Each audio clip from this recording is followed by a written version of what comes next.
जय हिंद मित्रांनो, एक्झाम जागरवर तुम्हा सर्वांचं पुन्हा एकदा स्वागत आहे.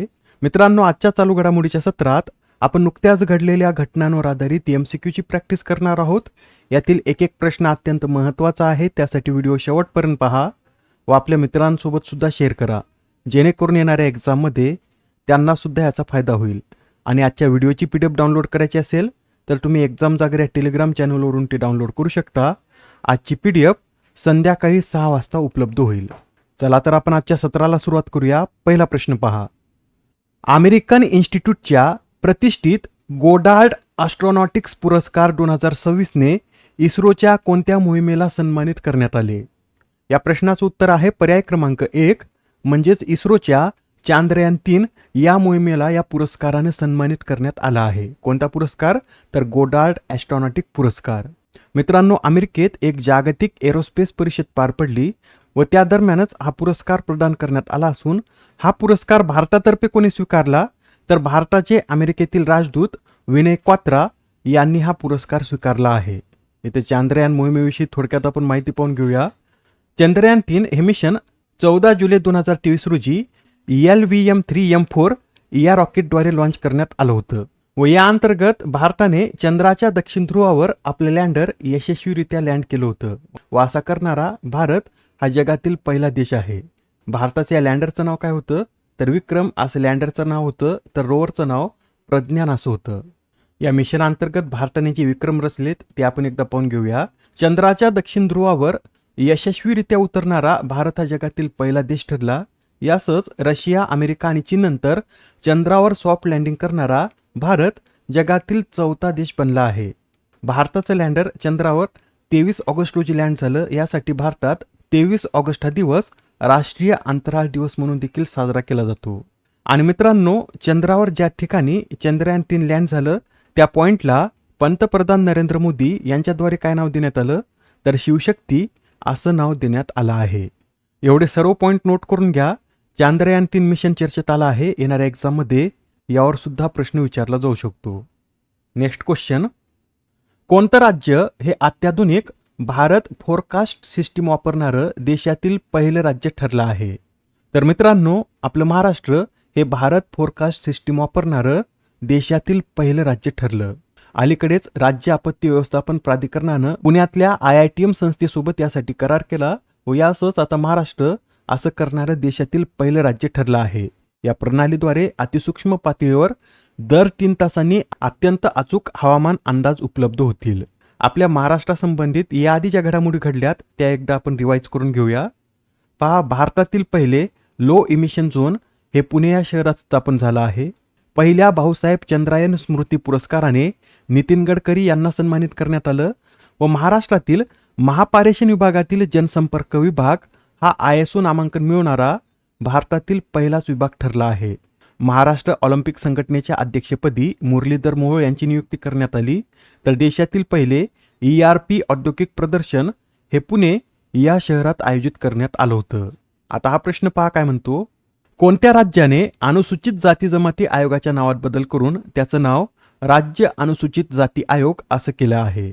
मित्रांनो, या प्रश्नाचं उत्तर सुद्धा आपलं महाराष्ट्र राज्य असंच आहे. महाराष्ट्राने आता अनुसूचित जाती जमाती आयोगाच्या नावात बदल करून राज्य अनुसूचित जाती आयोग असं त्याचं नामकरण केलं आहे.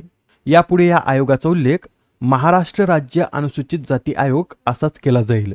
आपल्या महाराष्ट्राविषयी हे सुद्धा लक्षात ठेवा. महाराष्ट्राची स्थापना 1 मे 1960 रोजी करण्यात आली.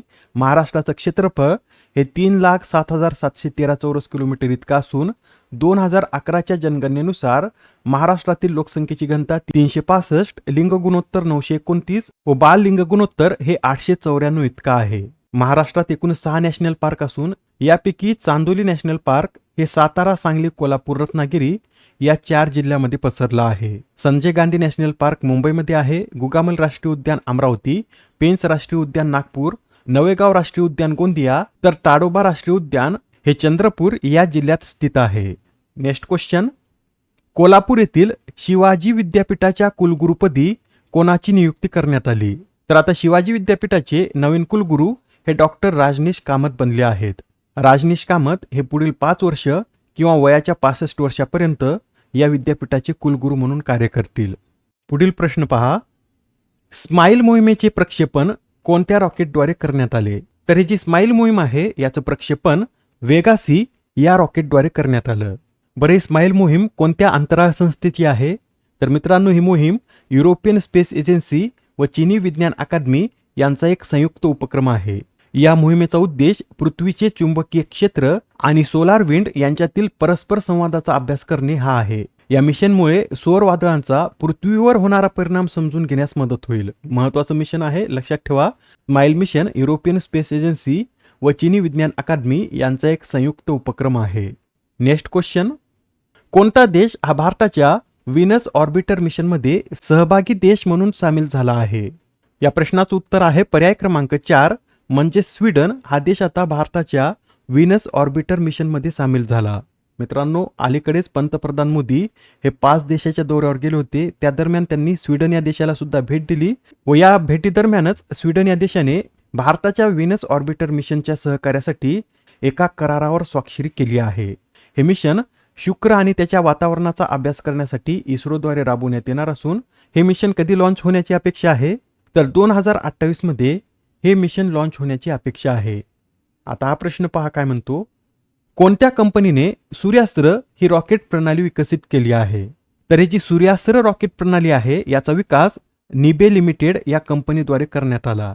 अलीकडेच निबे लिमिटेडने चंद्रपूर येथे या सूर्यास्त्र रॉकेटची यशस्वी चाचणी घेतली असून कंपनीने या चाचणीत 150 किलोमीटर व 300 किलोमीटर अशा 2 श्रेणीत चाचण्या घेतल्या आहेत. महत्त्वाचं ऑनलाईनर आहे, येणाऱ्या एक्झाममध्ये विचारण्यात येईल. सूर्यास्त्र रॉकेट हे निबे लिमिटेड या कंपनीद्वारे विकसित करण्यात आलं.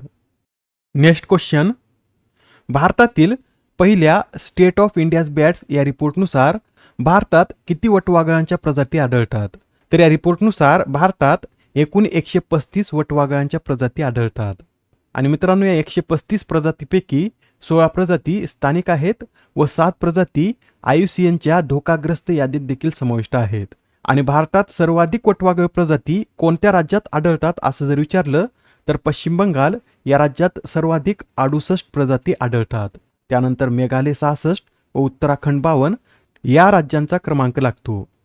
आता हा प्रश्न पहा काय म्हणतो, 68व्या आशियाई उत्पादकता संघटनेच्या नियामक मंडळाच्या बैठकीचं आयोजन कोणत्या शहरात करण्यात आले?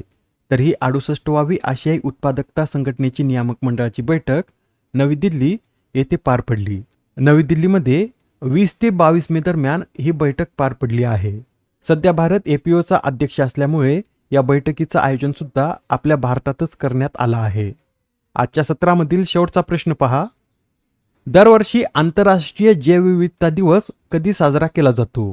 तर हा जो दिवस आहे हा दरवर्षी 22 मे रोजी साजरा केला जातो. पहिल्यांदा हा दिवस 1993 मध्ये साजरा करण्यात आला व यंदाची या दिनाची theme acting locally for global impact अशी आहे. या आधीच्या सत्रात तुमच्यासाठीचा प्रश्न होता, देशातील पहिले मानव हत्ती संघर्ष संशोधन केंद्र कोणत्या राज्यात स्थापन करण्यात आले? या प्रश्नाचं उत्तर आहे पर्याय क्रमांक 4 म्हणजे झारखंड या राज्यात हे पहिले मानव हत्ती संघर्ष संशोधन केंद्र स्थापन करण्यात आलं. झारखंडमध्ये कुठे? तर झारखंडमधील पलामू व्याघ्र प्रकल्पात हे केंद्र उभारण्यात आलं आहे. आजच्या सत्रामधील तुमच्यासाठीचा प्रश्न पहा, 2026चा आंतरराष्ट्रीय बुकर पुरस्कार कोणत्या कादंबरीला जाहीर झाला? आता या प्रश्नाचं उत्तर कमेंटमध्ये देण्याचा प्रयत्न करा. उत्तर चुकलं तरी काय हरकत नाही, कारण ज्यावेळेस तुम्हाला या प्रश्नाचं योग्य उत्तर माहीत होतं त्यावेळेस हा प्रश्न तुमच्या दीर्घकाळापर्यंत लक्षात राहतो. तर आता पुढच्या सत्रात पुन्हा भेटूया. धन्यवाद.